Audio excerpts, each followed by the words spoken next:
آج کے سینیریو میں اگر ہم دیکھیں کہ تمام دنیا میں مسلمانوں کو اور اسلام کو شک کی نظر سے دیکھا جا رہا ہے، اس کے پیچھے کی وجوہات کیا؟ ویسے میں نے تو قریب ہی کے تاریخ کی مثال میں نے دی ہے، اور میں نے نیکو کی مثال ابھی قریب کی بھی دی ہے۔ آپ کا جو کوشچن ہے وہ بہت اچھا ہے کہ آج کل جو مسلمانوں کو اور اسلام کو شک کی نظر سے دیکھا جا رہا ہے، تو پھر اس کے پیچھے کیا وجوہات بن گئے؟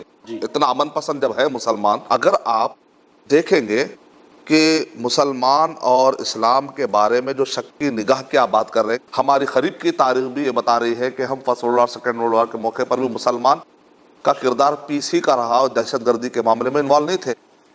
تو اس کا میں سمپل جواب یہ دینا چاہوں گا، میڈیا کے بعض گوشے، اس کے پیچھے کانسپیریسی ہے، وہ سمجھنے کی ہم کو کوشش کرنا پڑے گی۔ وہ یہ ہے کہ مثال کے طور پر اگر ایک آدمی دیکھے کہ فلاں واقعہ اگر کل کے پتہ چل جائے تو اس میں میری امیج گر جائے گی، اس سے پہلے کہ لوگ اس کے بارے میں سوچے تو ان کا مائنڈ ڈائیورٹ کیا جاتا ہے کسی ایک مسئلے میں الجھا کر، تاکہ وہ میرے بارے میں نہ سوچے۔ یہ ایک خاص قسم کی کانسپیریسی ہوتی ہے جو چھوٹے پیمانے میں ہو جاتی ہے، بات کو ختم کرنے کی کوشش کرتے ہیں، ہاں، دبانے کی کوشش کی جاتی ہے، اور اس کا دماغ اور پبلک کا مزاج اس سے ہٹا کر کسی اور میں الجھانے کی کوشش کی جاتی ہے۔ یہ کبھی چھوٹے پیمانے پر ہوتا ہے، کبھی بڑے پیمانے پر ہوتا ہے۔ چھوٹے پیمانے میں کہ ایک آدمی کو کچھ لوگ مل کر نقصان پہنچاتے ہیں، اس سے پہلے کہ وہ آدمی اس کا ریونج لے، اس کو پھر کسی اور چیز میں الجھا جاتا ہے تاکہ وہ ادھر سائڈ نہ آئے اور رہ کے ہمارا نقصان نہ کرے۔ بڑے لیول پہ اگر دیکھیں تو آج اسلام کے بارے میں کچھ میڈیا کے بعض گوشے ایسا ہی کر رہے ہیں۔ اصل first world war second world war جب انہوں نے قائم کی نا، تو اس میں 107 کنٹریز اس کے پیچھے تھے، تو لوگوں نے سمجھا کہ ایسا نہ ہو کہ یورپ امریکہ میں ہمارے ریلیجن سے لوگ بدزن ہو جائیں گے۔ جب اگر وہ ریلیجن پہ سوچنے لگیں گے، یورپ امریکہ کے لوگ جب ریلیجن کے بارے میں سوچنے لگیں گے، تو ظاہر بات ہے اس میں ہوگا کہ لوگ ریلیجن چھوڑ کر پھر کہاں چلے جائیں گے؟ وہ جو انوالو نہیں تھے ان کے پاس سوچیں، مسلمان انوالو نہیں تھے تو مسلمانوں کے بارے میں ایک سافٹ کارنر، کیونکہ سب سے بڑا یورپ اور امریکہ کے اندر فاسٹسٹ گروئنگ ریلیجن کون سا ہے؟ اسلام ہے، تو اسلام کو تھریٹ سمجھتے ہیں۔ کہ ایسا نہ ہو کہ پھر اس کو الٹرنیٹ کے طور پہ، جیسے ایک کمپنی کوئی گرتی ہے تو دوسری کمپنی کی طرف لوگ چلے جاتے ہیں، تو ایک بزنس مائنڈ آدمی کیا سوچتا ہے؟ وہ اپنے کمپنی کو ایسا پریزنٹ کرتا ہے، ایسا پریزنٹ کرتا ہے، اور دوسرے کمپنی کو اتنا ڈیفیم کرتا ہے، اتنا ڈیفیم کرتا ہے تاکہ لوگ دوسری کمپنی میں نہ جائیں اور اپنی کمپنی میں رہیں۔ تو آج کل ریلیجن کو بھی ایسے استعمال کیا جا رہا ہے کہ کہیں ایسا نہ ہو کہ ہمارے ریلیجن کے پلیٹ فارم کو چھوڑ کر کہیں مسلمان ریلیجن میں کہیں نہ چلے جائے، اس سے پہلے کہ وہاں چلے جائے تو مسلمان کے بارے میں اتنا ڈیفیم کر دو، اتنا ڈیفیم کر دو کہ وہ لوگ بدزن ہو کر کہ کوئی اور راستہ اختیار کرے لیکن مسلمان نہ بنے۔ نتیجے میں کیا ہو رہا ہے؟ یورپ امریکہ کے لوگ نہ وہ کرسچن بن پا رہے، نہ مسلم بن پا رہے، درمیان میں وہ ایتھیسٹ بن گئے، ریلیجن سے ہی بیدار ہو گئے۔ اگر وہ مسلمانوں کے خلاف امیج کو اگر برباد نہیں کرتے تو کم سے کم ریلیجن میں تو باقی رہتے، ایک ریلیجن کی طرف تو آتے۔ آج انہوں نے ریلیجن ہی چھوڑ دیا، تو اس کا ایک تو نقصان یہ ہوا کہ اسلام کو بدنام کر دیا گیا پوری دنیا کے اندر، وہ میڈیا کی جو طاقت تھی اس کا مس یوز ہوا۔ لیکن انشاءاللہ اسلام دبنے والا نہیں، اسلام کی حفاظت جو ہے اللہ کا ذمہ ہے، اللہ سبحانہ وتعالیٰ قرآن مجید میں ارشاد فرما رہے ہیں، هو الذی ارسل رسولہ بالہدی ودین الحق لیظہرہ علی الدین کلہ۔ یہ تو دین ظاہر ہو کر رہے گا، چاہے کوئی مانے یا کوئی نہ مانے، ہر کچے اور پکے مکان میں اسلام داخل ہو کر رہے گا۔ یعنی علمی طور پر اس کا امیج انشاءاللہ کوئی اس کو مٹانے والا نہیں، کوئی مٹا نہیں سکتا۔ تاریخ میں اس کے خلاف بولنے والے لوگوں کو کافی فنڈ ملا۔ اس کا مطلب کیا نکلا؟ اسلام کے خلاف بول کر بھی کئی لوگوں کے پیٹ پل رہے ہیں، کئی لوگ اپنا روزی روٹی کا ذریعہ بنائے ہوئے ہیں۔ اللہ کتنا رازق ہے، اپنے خلاف بولنے والے کو بھی کھلا رہا ہے۔ لیکن جو آدمی کانسپریسی کرنے کے لیے پلاننگ بنا چکا، اس لیے میں نے کہا نا، میڈیا کے بعض گوشے جو کانسپریسی کر رہے ہیں، اگر وہ آدمی جب کانسپریسی کرنے کے لیے بیٹھا ہوا ہو تو وہ کیوں جا کر قرآن مجید پڑھے گا؟ وہ تو چاہے گا کہ میں بھی نہ پڑھوں، کوئی بھی نہ پڑھے، وہ تو چاہتا ہے کہ دور کرے۔ تو اس کو آپ کو جیسے کہتے ہیں، کوئی کھل کر نہیں بولے گا کہ میں اسلام کے خلاف بول رہا ہوں، لیکن آپ کو بٹوین دا لائن سمجھنا پڑے گا۔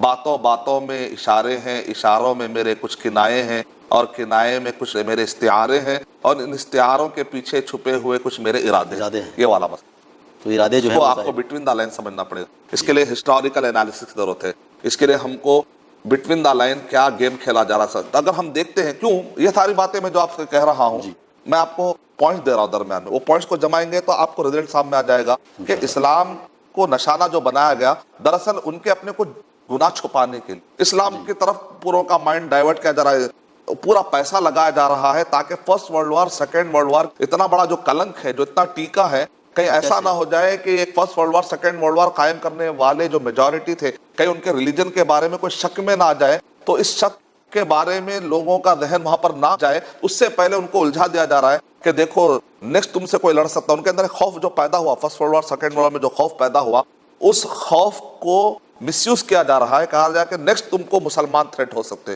تو پورے لوگ یہ نہیں دیکھے فرسٹ کون کی، سیکنڈ کون کی، وہ چھوڑ کر یہ تھرڈ کون ہے، یہ تھرڈ کون ہے، یعنی کہ اس کو کہتے ہیں اندھا اندیشہ جس کی کوئی حقیقت نہیں۔ حقیقت نہ ہو۔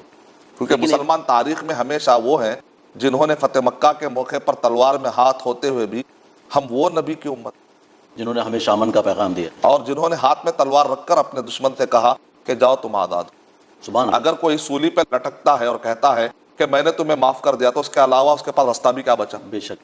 لیکن ایک آدمی سولی پہ نہیں ہے، وہ ایک آدمی ہاتھ میں تلوار لے کر کہہ رہا جاؤ میں نے معاف کر دیا۔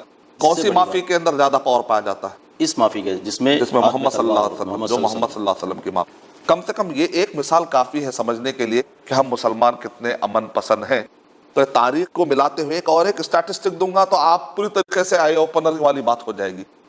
ایڈورڈ سیڈ جو کہ اورینٹلسٹ کی دنیا کا بادشاہ ہے، اس نے اچانک دیکھا کہ بہت زیادہ مسلمانوں کے خلاف اتنا زیادہ لکھا جا رہا ہے، برداشت نہیں ہوا۔ ایک دن اس نے کتاب لکھ دی، دا اورینٹلزم، پیج نمبر 59 سے لے کر 69 کے درمیان، کہ in the span of 150 years more than 60,000 books were written against Islam۔ اسلام کے خلاف 60,000 کتابیں لکھی گئی ہیں 150 سال میں۔ اسلام کے خلاف 150 سال کا مطلب اگر آپ اس کو ڈیوائڈ کریں گے، ہر 3 دن میں اسلام کے خلاف 2 بک لکھی گئی۔ اتنے بڑے پیمانے پہ بک اگر لکھی جائے اور یورپ امریکہ میں پھیلائی جائے، اور وہاں کے جو تھنک ٹینک ہے جو پوری دنیا کے اندر ایک ہیرو کے طور پہ سمجھے جاتے ہیں، جب ان کا دماغ آپ نے خراب کر دیا، ایک روبوٹ ہے روبو، اگر اس کا دماغ خراب کر دیا، پروگرامنگ کر دی، تو وہ وہی بولے گا جو اس کے دماغ میں پروگرام کیا گیا۔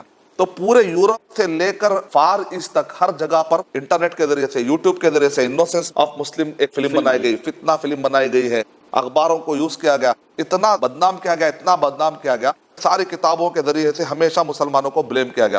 ظلم کب پیدا ہوتا ہے؟ دہشت گردی کب پیدا ہوتی ہے؟ جب جسٹس نہیں ملتا۔ جی ہم یہ بھی بات کہیں گے کہ اگر کوئی مسلمان کہیں پر بھی دہشت گردی میں پایا جاتا ہے تو سب سے پہلے تو اسلام سے اس کا کوئی تعلق نہیں، وہ اس کی اپنی ذمہ داری ہوگی۔ کریکٹ ہے۔ اور آپ کیا مسلم ہو چاہے غیر مسلم، اگر کوئی بھی معصوم کو مارتا ہے تو ہم سب مل کر اس کا اپوز کریں گے، کیونکہ معصوم کو مارنے کو قرآن مجید میں حرام قرار دیا گیا۔ ہم یہ نہیں دیکھیں گے یہاں پر مسلم ہے یا غیر مسلم ہے، حق بات ہے تو حق بات کو ڈنکے کی چوٹ پر ہم کو کہنا چاہیے۔ اور تیسرا پوائنٹ یہاں پر یہ ہے کہ اگر کوئی مسلمان کہیں دہشت گردی کے واقعات میں پایا جاتا ہے تو اس کو اسلام سے نہ جوڑا جائے۔ جیسے کہ اگر کوئی مسلمان شراب پی لیتا ہے تو اسلام میں شراب حلال نہیں ہوتی۔ ہندو، کرسچن، اگر کوئی کہیں دہشت گردی کے واقعات میں پایا جاتا ہے تو اس کو مذہب سے نہ جوڑا جائے، بلکہ اس کو اس کی حد تک ہی جوڑا جائے اور اس کو سزا دی جائے، لیکن ثابت ہونے کا صرف بے بنیاد الزاموں کی بنیاد گنجائش پر نہیں ہے، اس کی بنیاد پر نہیں۔ ورنہ پھر وہی ہوگا جو first world war second world war میں کیا ہوا، کثرت سے جب ظلم ہونا شروع ہوا تو آخر میں پھر نتیجہ کیا نکلا، اور ایک دہشت گردی کو جنم لیتی ہے۔ بے شک۔ تو اس لیے ہم کو چاہیے کہ ہم دہشت گردی کی ہر شکل، 2+2 5 بھی غلط ہے، 2+2 3 بھی غلط ہے۔ اگر کوئی مسلمان دہشت گردی میں پایا جاتا ہے، اس کی وجہ سے آپ سارے دوسرے مسلمان جو بیچارے معصوم ہیں ان کو ستاتے ہیں، تو یہ ایک ظلم ہوا نا؟ غلط ہے۔